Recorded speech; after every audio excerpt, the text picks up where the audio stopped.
안녕하십니까, 박광철 목사입니다. 이 시간에는 감사의 이유, 이런 제목을 놓고 묵상하고자 합니다. 요즘에 세상 돌아가는 걸 보면은 감사거리보다는 짜증날 거리가 참 많습니다. 특히 정치인들이 하는 행태를 보면 자기 개인이나 자기가 속한 정당이나 그 특별한 사람들을 위해서만 일하는 것 같고 국민을 좀 무시하는 것 같다, 그런 느낌이 듭니다. 그런데 어느 가스펠송 제목을 보니까 10,000 reasons, 감사할 이유가 10,000가지가 된다, 그런 것이 있었습니다. 맞습니다. 많은 것들이 우리를 짜증나게 하지만 생각을 좀 달리 하면 그 많은 것들 중에 대부분이 또 감사의 제목으로 바뀔 수 있다는 것입니다. 예를 들어 볼까요? 어떤 사람이 아침에 출근할 때마다 교통체증이 심해서 짜증을 많이 냅니다. 또 막히네. 왜 이렇게 천천히 가나?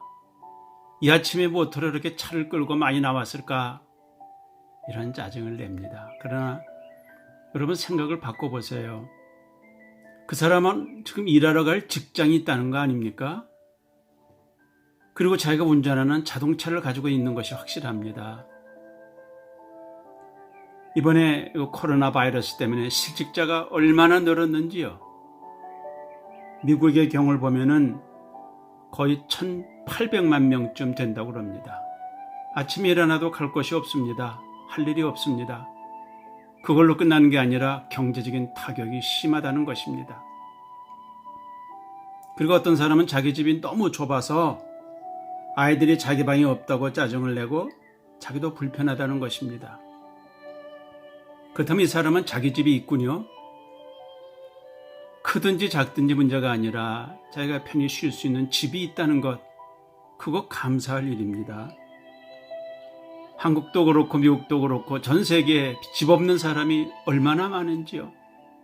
좋은 말로 홈레스라고 그러지만 노숙자요, 또는 거리에서 밤을 지내는 사시사철 길에서 지내야 되는 사람들이 얼마나 많은지. 미국의 경우 2018년 통계를 보니까 홈레스가 55만 2천여 명이 된다고 합니다.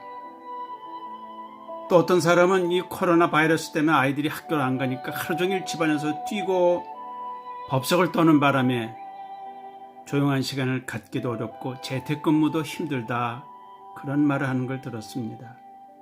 그렇다면 이 사람은 가족이 있는 것이고 또 자녀가 있다는 거 아닙니까? 미국의 경우입니다만 가임 여성의 약 10%인 610만 명이 자녀 갖기를 그렇게 기다리고 있고, 아기를 한 명 입양하는데 최소 36명의 가족이 기다리고 있다는 것입니다. 여러분, 오늘 아침에도 건강하게 깨어났고 식탁에 그래도 먹을 것이 있고 사랑하는 가족이 있고 무엇보다 하나님을 믿기 때문에 그 신앙으로 어려움들을 이길 수 있다는 게 얼마나 감사한 일인지 모릅니다. 투정거리를 찾으면 전부 다 투정거리가 되지만 감사거리로 바꿀 수도 있다는 것을 이 아침에는 꼭 기억하시고 오늘도 감사한 하루가 되시기를 바랍니다. 감사합니다.